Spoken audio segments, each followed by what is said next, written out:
자, 우리 이번 영상에서 우리 이어서 문제 풀어보도록 하겠습니다. 자, 우리 앞에서 우리 풍자에 대해서 같이 공부했고요. 제일 첫 영상에서 애니메이션, 우리 스펀지밥에 담긴 풍자, 입시교육의 현실, 어떤 기자들의 모습, 그다음에 돈 밝히는 모습, 그다음에 어떤 획일화 이런 모습들에 대한 풍자가 담겨 있는 애니메이션 같이 봤고요. 우리 한번 광고 속에 담긴 풍자 봤습니다.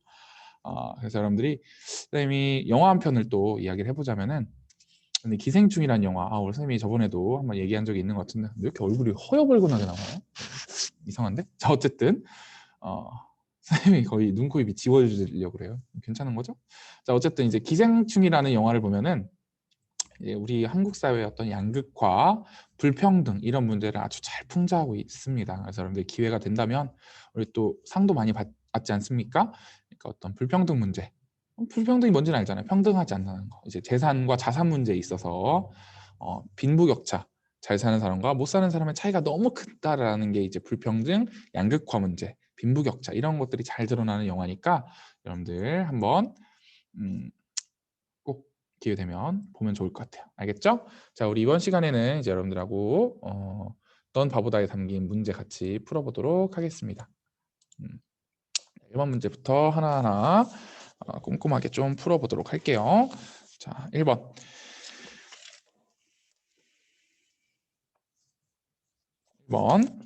자, 선생님 깜짝 놀랐어. 지금 마이크가 안 꽂혀 있는 줄 알고 놀라가지고 잠깐 멈췄는데 자, 풀어보도록 합시다. 자, 1번. 이 시에 관한 설명으로 알맞은 것은 1번. 너의 시선에서 시상을 전개하고 있다. 자, 너의 시선에서 전개하고 있습니까? 아니죠. 이 시에서는 누구의 시선이 나와 있어요? 나의 시선에서. 내가 시적 화자인 나가 너를 어떤 관찰하는.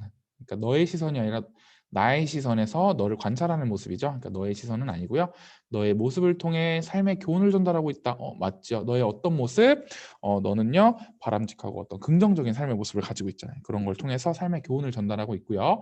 말하는 이인 너를 논리적으로 평가하고 있어요. 너는 첫째 이래 이래 이래, 둘째 이래 이래 이래, 셋째 이래 이래 이렇게 논리적으로 분석하고 뭔가 평가하는 게 아니라 어떤 너에 대한 나의 마음, 너의 어떤 모습을 통해 너의 알 수 있는 너의 성격이라든지 어떤 그 너에 대한 나의 마음 이런 것들이 드러나는 시잖아요. 3번 아니고요. 너와 나의 갈등, 너와 나가 치고받고 싸웁니까? 아니죠. 갈등은 여러분 1학년 때 진리도록 배워서 알죠. 가치관의 차이로 인해서 부딪히는 거. 사람과 사람이 부딪힐 수도 있고 어떤 사람의 내부 마음속에서 부딪힐 수도 있는데 어떤 가치관, 성격의 차이로 인해서 부딪히는 거. 이제 그게 갈등이 되겠죠. 자, 아니고요. 갈등 안 드러나고요. 너에 관한 말하는 이의 연민과 동정. 연민과 동정이라는 건 뭔가 좀 안타깝게 생각하는 거잖아요. 이제 그런 마음 잘 드러나지 않았습니다. 1번의 답은 2번이었어요. 자, 2번. 자, 기억에 담긴 너의 특징으로 가장 알맞은 것은 자, 기억. 개구멍 속으로 쏙 빠져나가면 금방일 것을 빙 돌아 교문으로 다니는 거 어때요? 규칙을 잘 지키는 모습이죠. 정답은 2번입니다. 자, 3번. 니은과 같은 너에 대한 평가로 니은과 같은 너에 대한 평가. 니은은 바보라고 불러도 화내지 않고 씩 웃어버리고 말아요. 친구가 놀려도 그냥 웃고 넘어가는 착하고 그리고 수더분한 성격이라고 쌤이 정리해뒀었죠. 정답은 몇 번입니까? 2번이죠. 3번의 답은 2번이고요. 나머지는 다 아니야. 뒤떨어진 상한파 뒤떨어진다. 자존감이 높고 교양이 있다. 뭐 이런 거 안 나와 있고 무관심하다. 화를 참는다 이런 거 없었죠. 정답은 2번입니다. 4번. 보기에 빈칸에 들어갈 말로 알맞은 것은 이 시는 어떠어떠해서 리듬감이 느껴져. 리듬감이라고 하는 것은 다른 말로 하면 운율이라고 했죠. 시에서 느껴지는 말의 가락. 그래서 리듬감 뭐가 어떻게 형성해요? 운율 형성하는 요소 찾으라는 문제네요. 이 문제는. 이 시에서는 어떻게 운율 형성하고 있습니까? 1번. 같은 말을 반복해서. 맞죠? 정답은 1번이네요. 이 시에서는 정말 정말 바보다 라고 정말이라는 어떤 단어를 반복하고도 있고요. 그다음에 너는 참 바보다 라고 하는 어떤 문장을 반복하고 있기도 하죠. 어쨌든 단어와 문장의 반복을 통해서 운율을 형성하고 있는 거 정답은 1번이고요. 삼음보의 음격, 삼음보라고 하는 건 이렇게 3번 띄어 있는 거잖아요. 그렇죠? 뭐 3번 띄어읽기 단위로 이렇게 운율이 형성되는 거. 민들레 앞에 쪼그리고 앉아 한참 바라보니 이거 어떻게 3개로 쪼갤 거야? 잘 안 쪼개져. 삼음보의 율격도 아니고요. 수미상관의 구조. 자, 우리 시에서 수미상관 처음 나왔는데 자, 이렇게 문학적 용어, 국어에서 중요한 개념 용어가 나오면 나올 때마다 정리하고 가는 게 좋아요. 이제 그런 것들이 쌓이면 여러분들 실력이 되는 거죠. 자, 수미상관이라고 하는 여러분들은 첫 번째 연. 첫 번째 연과 그다음 중간에 여러 연이 있고 마지막 연이 있겠죠. 그러니까 첫 번째 연과 마지막 연이 비슷하거나 아니면 동일한 형태를 지니는 거를 우리 수미상관, 수가 이제 머리, 아니 머리라니까. 손으로, 입으로는 머리라고 하면서 손을 꼬리 썼어. 수라고 하는 건 이제 머리고, 미라고 하는 거는 꼬리예요. 꼬리미. 그렇죠? 구미호 할 때 미가 이제 꼬리 미자죠. 수. 수뇌부 할 때 수. 예, 머리 숫자죠. 어쨌든 머리랑 꼬리가 같다라는 거죠. 시에 있어서 머리가 천년이고 꼬리가 마지막 년이잖아요. 그게 똑같다라는 거예요. 그럼 수미상관 하면 뭐가 좋냐? 첫 번째, 어떤 구조적인 안정감을 줄 수 있어요. 여러분 샌드위치를 생각해 보세요. 제일 위랑 제일 아래 빵이 있으니까 어떤 형태가 딱 안정돼 있잖아. 제일 위에 양상추 있고 제일 아래 토마토가 있어. 어떻게 먹을 거야? 뭔가 좀 불안정하죠. 그러니까 이제 안정감을 줄 수가 있고, 두 번째, 첫 연이랑 마지막 연에 똑같은 걸 반복하는 거니까 반복하면 무조건 공식처럼 뭐예요? 운율이잖아요. 첫 연이랑 마지막 연 반복을 통해 운율. 그다음에 반복하니까 마찬가지로 어떤 의미나 주제를 강조할 수 있죠. 그러니까 제일 여기서 수미상관의 특징은 안정감을 준다라는 거 꼭 기억을 해두길 바라고요. 그다음에 일정한 글자 수 반복, 뭐 7호조, 3사조, 4사조 이런 거 없었고요. 의성어, 의태어. 의성어라고 하는 거는 어떤 소리를 흉내내는 말, 의태어라고 하는 거는 모양을 흉내내는 말을 이야기합니다. 그래서 이걸 두 개를 합쳐서 우리가 뭐 음성 상징어 이렇게 이야기하기도 하거든요. 근데 이 시에서는 뭐 두드러진 음성 상징어, 소리 흉내내는 말, 모양 흉내내는 말 이런 건 잘 없었어. 뭐 깡총깡총, 뭐 출렁출렁, 짹짹 막 이런 거 있잖아요. 초등학교 국어 시간에 열심히 배웠던 것들, 그런 것들은 잘 없었습니다. 정답은 1번이고요. 자, 이 시에서 보기의 말에 쓰인 표현 방법이 나타나는 시행을 모두 찾아 쓰고 이와 같은 표현에 담긴 효과를 쓰래요. 자, 선생님이 뭐라고 합니까? 지각을 했어요. 그 학생한테 빨리 왔다. 어때요? 지금 어떻게 얘기하고 있어요? 반대로 표현하고 있죠. 여러분들 어때요? 선생님이 이렇게 말하면 기분 나빠하죠? 선생님 왜 비꼬아서 얘기해? 이렇게 기분 나빠하잖아. 이렇게 반대로 얘기하는 게 반어예요. 자, 반어가 쓰이는데 어디 쓰였습니까? 너는 참 바보다. 이거 계속 반복하고 있죠. 너는 참 바보다. 그리고 또 마지막에 한 번 변주. 정말 정말 바보다. 여기서 이제 반어가 쓰였고, 이 반어의 효과는 뭡니까? 반어 표현을 통해서 말하고자 하는 바를 강조하는 거잖아요. 반어 표현을 통해 말하고자 하는 바를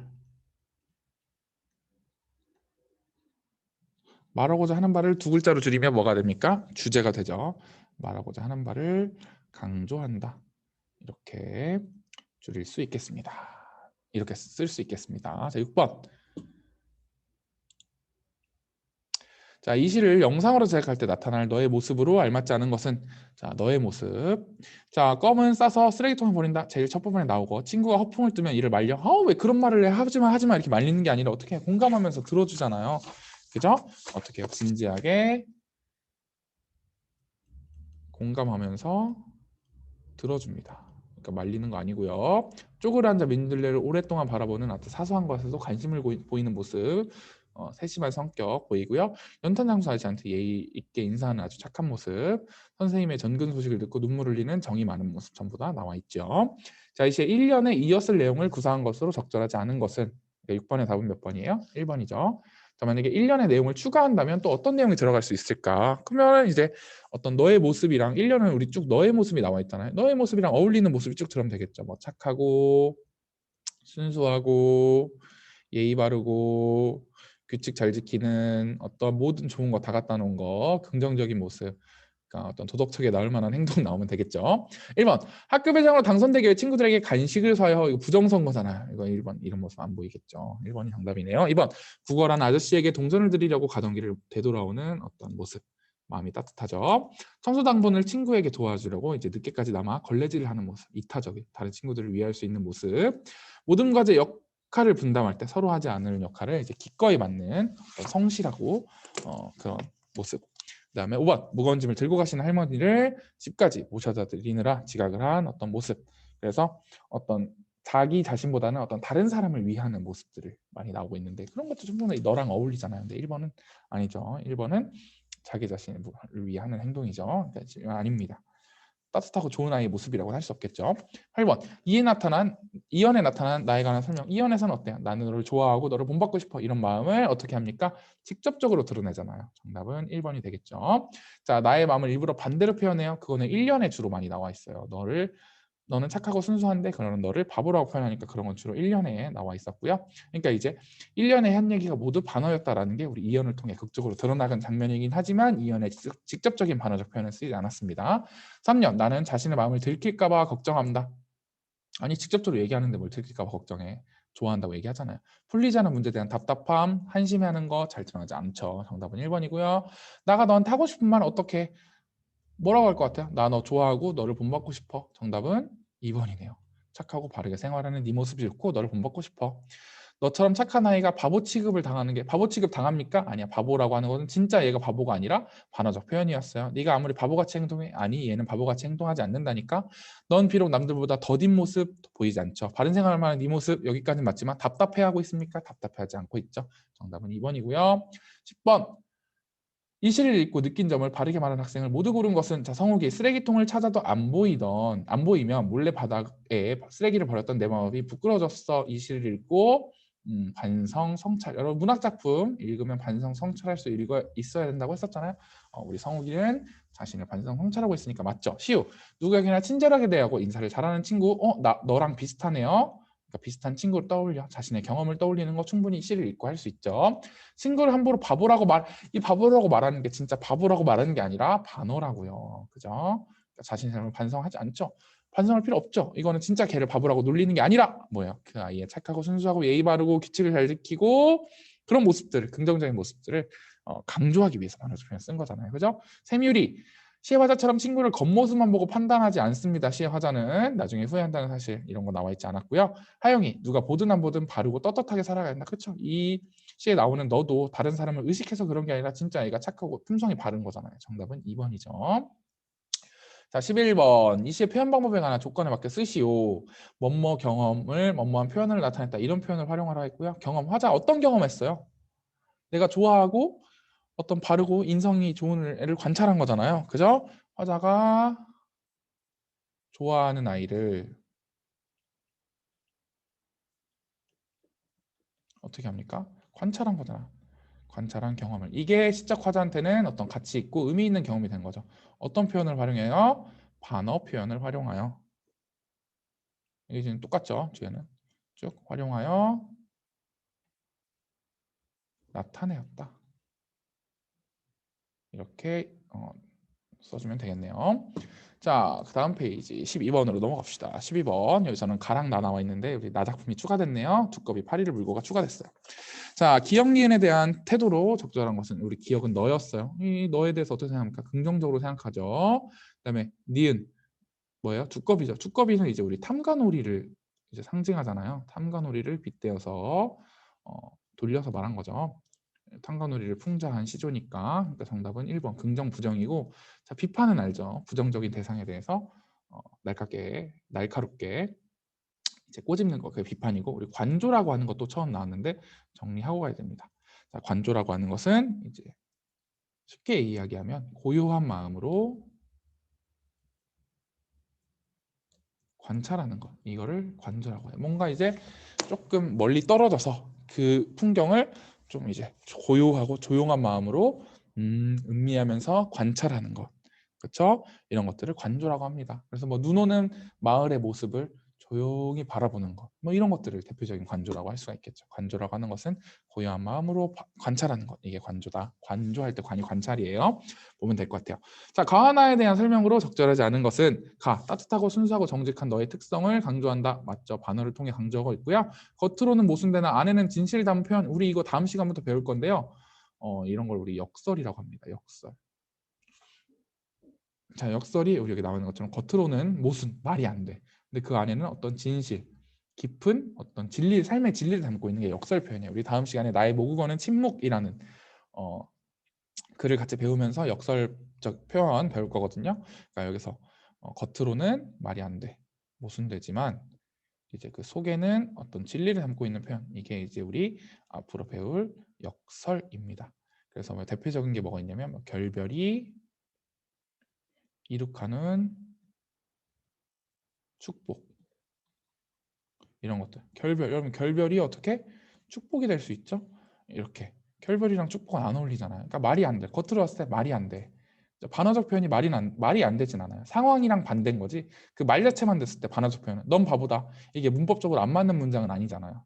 그죠? 그 상황이랑 다른 거지. 근데 여기서는 결별이 이룩하는 축복. 그냥 겉으로만 봐도 뭔가 모순이에요. 어떻게 결별이 축복이 하지만 거기 이제 깊은 뜻이 담겨 있는 거죠. 결별이라는 게 어떤 나를 어떤 성숙할 수 있는 성장의 기회이기 때문에 축복이라고 할 수도 있고 아니면 새로운 사랑의 시작이기 때문에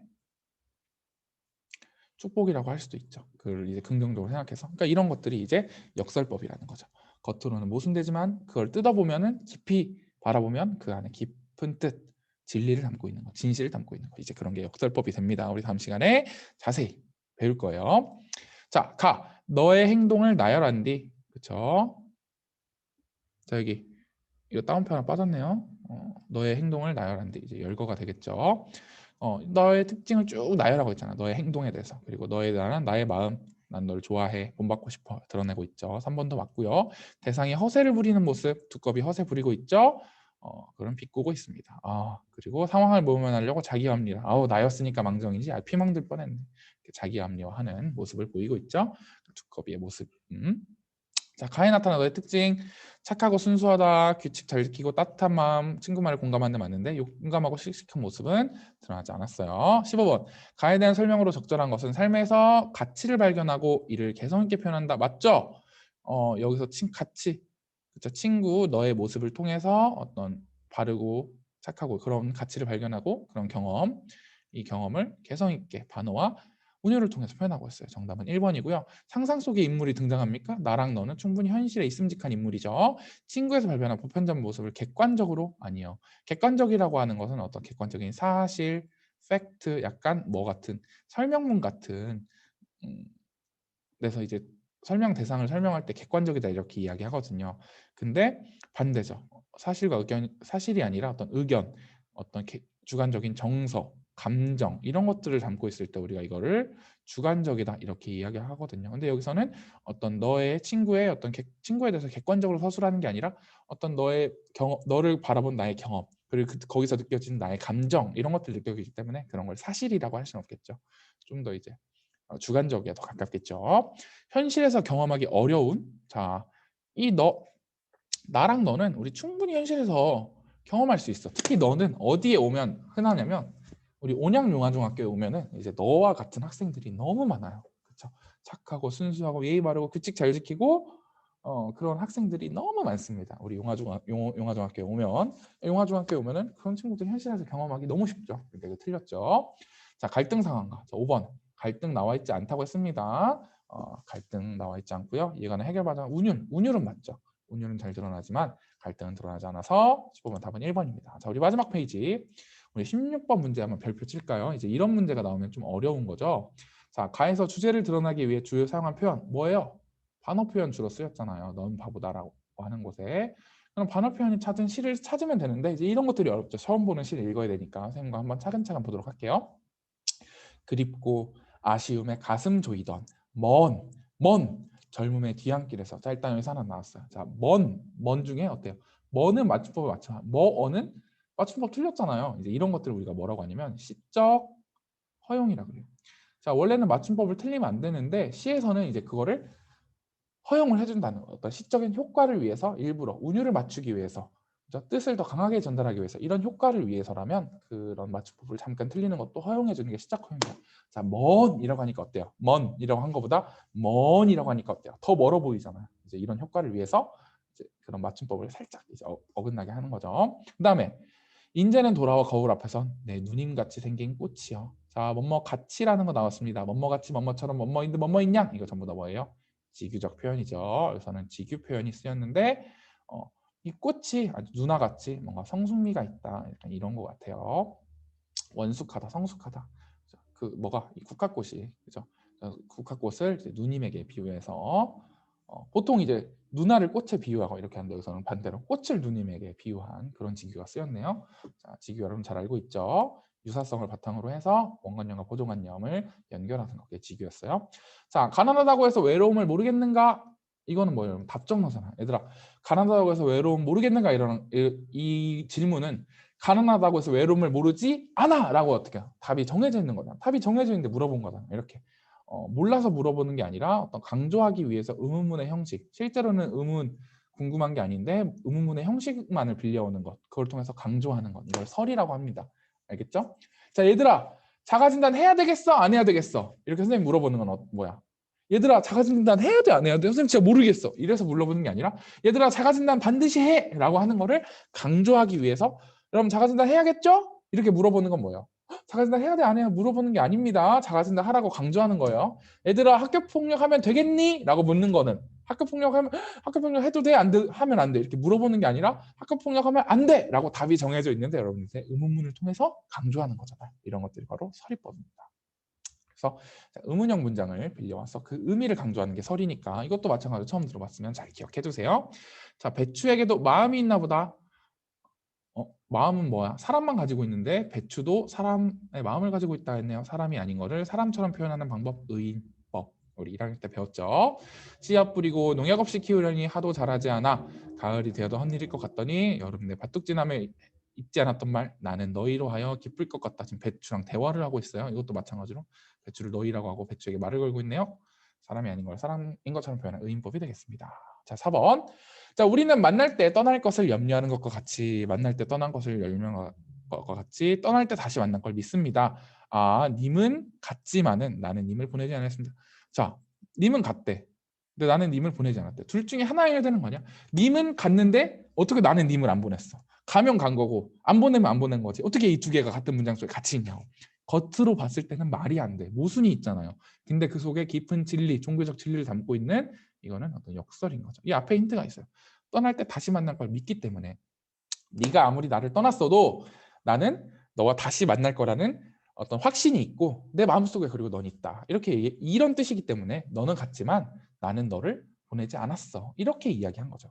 임은 갔지만 임을 보내지 않았어. 나는 그만큼 이미 그립고 임을 다시 만날 거라는 확신이 있고 그 의지가 있다. 이제 이런 거를 강조하기 위해서 이런 역설법을 사용한 거죠. 그죠? 님의 친구 유명하시니까 들어보면 좋겠죠. 그래서 역설이 쓰였다. 역설의 대표적인 시예요. 5번. 먼 후일에 나중에 당신이 찾으면 그때 난 뭐라고 말할까 하면 나중에 네가 나를 찾아와서 네가 나를 찾으면 난 이렇게 얘기할 거야. 잊었노라. 그때 내가 잊었다고 하니까 당신이 속으로 나무라면 어떻게 네가 나를 잊을 수 있다. 잊을 수 있어. 이렇게 네가 당신이 나를 나무라면 무척 그리워하다가 잊었노라. 그래도 당신이 나무라면 아니 아무리 그래도 그렇지 어떻게 나를 잊을 수 있어. 이렇게 나무라면 믿기지 않아서 너와 헤어진 게 믿기지 않아서 잊었다. 오늘도 어제도 아니 있고 오늘 못 잊고요. 어제도 못 잊었는데 먼 후일이 지나서 진짜 멀리 돼서야만 그때 잊을 수 있을 것 같아. 잊었노라. 그럼 이 시에서 이 시적 화사는 지금 잊었다는 거야? 못 잊었다는 거야? 잊었다는 거야? 못 잊었다는 거야? 못 잊었다는 거잖아요. 지금 어떤 상황이에요? 지금 시적 화자의 마음은 당신을 어떤 잊을 수 없어요. 그렇죠? 먼 후일 당신이 막 하면은 그때 잊었노라 말하는데 무척 그리워하고 헤어진 게 믿기지 않고 먼 후일이 돼서 잊을 수 있고 이거라는 거 어떤 실제 잊을 수 없는 마음인데 그거를 뭐라고 표현하고 있어요? 잊었노라 이렇게 이야기하고 있죠. 자, 내 속마음과 겉으로 나온 표현이 같아야 달라요. 다르죠? 반대로 표현하고 있죠. 나는 지금 내 마음은 너를 잊을 수 없는데 잊었노라 이렇게 이야기하고 있어요. 그러니까 얘는 반어겠죠. 16번의 답은 5번이 되겠습니다. 자, 17번 나와 광고에 공통으로 쓰인 표현 방법. 나 두꺼비 파리를 물고 광고 공통적으로 뭐 쓰였어요? 풍자 쓰였죠. 그 효과를 조건에 맞게 쓰시오.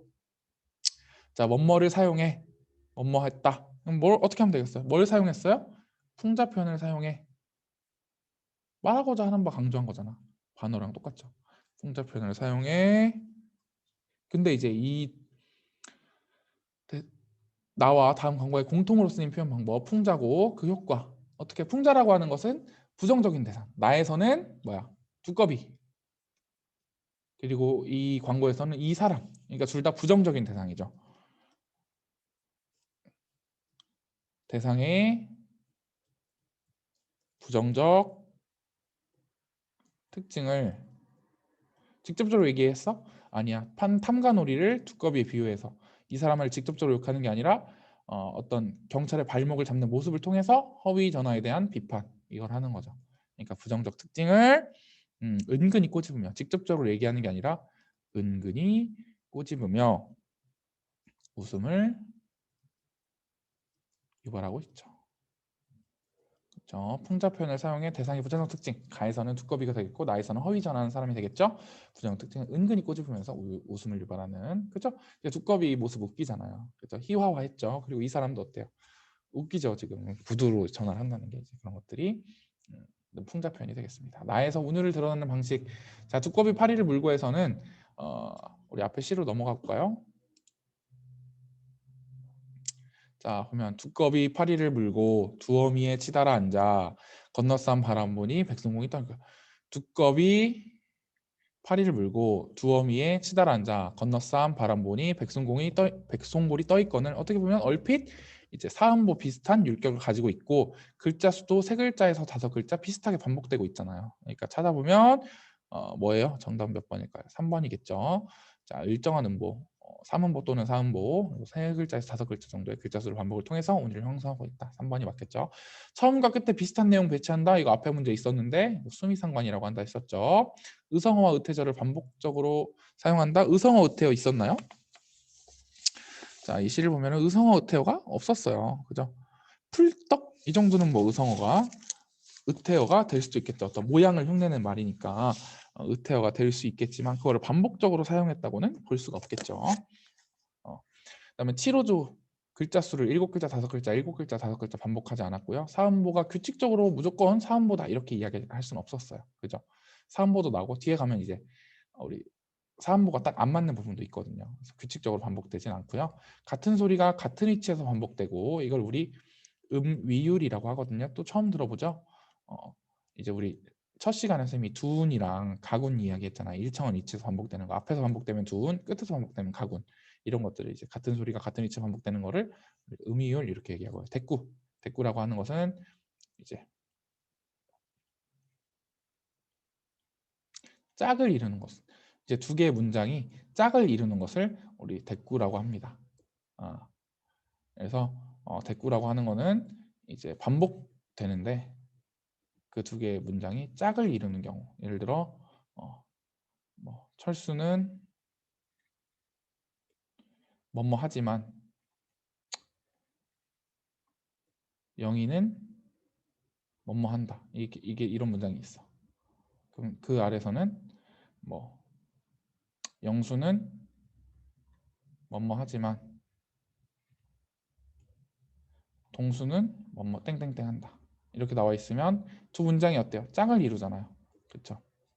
이렇게 짝을 이루죠. 이렇게 짝을 이루죠. 이렇게 짝을 이루는 경우, 특히 여러분 한문 배우죠. 한문에 보면 대꾸가 되게 많아요. 그래서 이제 앞에 것과 뒤에 것이 짝을 이뤄서 다른 내용이지만 문장이 짝을 이루어져 있는 경우, 그런 경우를 우리가 대꾸라고 하거든요. 나중에 예시가 나오면 쌤이 또 설명을 해줄게요. 딱 생각나는 예시가 없네요. 자, 나의 주로 쓰인 표현 방법에 대한 설명으로 옳은 것은, 자 볼게요. 자, 속마음을 반대되게 표현된다. 거기에 이건 반어에 대한 설명인데 반어는 없었죠. 대상을 비꼬거나 조롱하고 비판한다. 우리 나의 주로 쓰인 게 풍자잖아요. 우리 어때요? 두꺼비를 비꼬고 조롱하고 비판하고 있죠. 니은은 맞고요. 대상을 약간 웃기게 표현하잖아요. 웃음이 섞여 있어야죠. 그러니까 니은 디귿. 정답은 2번입니다. 자, 리을. 대상의 결함이나 모습을 직접적으로, 아니에요. 이거는 우의적으로, 약간 우의적이라고 하는 건 이제 돌려 말하기죠. 돌려서 직접 이 탐관오리 나쁜 놈들아 이렇게 얘기하는 게 아니라 두꺼비를 통해서 돌려 말하고 있죠. 직접적으로 공격하는 게 아니고요. 대상에 대한 애정, 두꺼비에 대한 애정 절대 없죠. 비판하고 있으니까 애정이 없습니다. 그죠? 19번의 답은 2번입니다. 자, 마지막 문제 20번. 보기에 밑줄 치인 A에서 C를 가리키는 시어를 나에서 찾아 쓰고, 자, 찾아 쓰라고 했으면 그대로 써야 돼요. 이를 바탕으로 해서 나의 창자 구도. 자, 이 시조가 지어진 조선 후기에는 백성들 누굽니까? 고통받는 백성들, 힘없는 백성들, 팔이죠. 탐관오리들 누굽니까? 두꺼비죠. 두꺼비의 고통을 받았어요. 탐관오리는 자신보다 더 힘이 있는 권력자 누굽니까? 뭐라고 나와 있죠? 백성골이죠. 백성골인데 뭐 송골매 이렇게 쓰면 안 되는 거예요. 그대로 찾아쓰라 했으니까. 아첨하거나 뇌물을 바치고 힘없는 백성들은 못 살게 굴었어요. 그런 고통을 받은 백성들이 이 시조를 창작했다. 이 백성들이 이 시조를 창작했다. 왜? 이 탐관오리를 비판하기 위해서 창조한 거죠. 이 창작어도 볼까요? 탐관오리들의 허세, 부패상 이런 것들을 비판하려 딱 이렇게 써주면 그죠? 탐관오리의 어떤 허세, 아 나였게 망정이니 멍들 뻔했네 이런 것들. 그다음 부패상, 두어미의 그러니까 거름이라고 하는 게 이제 부정하게 축적한 어떤 재물이나 권력 이런 걸 의미한다 했을 때 그런 것들을 비판하려고 이 시조를 쓴 거겠죠. 자 여기까지 우리 20번 문제까지 긴 시간 동안 풀어봤습니다. 여러분들 선생님 강의 길어서 여러분 힘들어하는 거 아는데 미안합니다. 자 어쨌든 우리 이번 시간 가치 있는 경험을 반어, 운율, 풍자를 활용해서 나타내는 거, 반어와 운율과 풍자 이런 것들을 같이 공부해봤고요. 우리 다음 시간에 이제 저는 여기서 그만 보고 다음 시간에 새로운 선생님과 이단원 나의 모국어는 침묵이라는 작품 또 열심히 공부하게 될 겁니다. 자, 여러분 선생님과 같이 공부하느라 정말 고생 많았고요. 선생님은 또 다음 단원에서 여러분들을 웃으면서 기다리고 있겠습니다. 여러분들 같이 공부할 수 있어서 영광이었고요. 우리 다음 시간에 또 만나요. 자, 여러분 잘 보내세요. 안녕.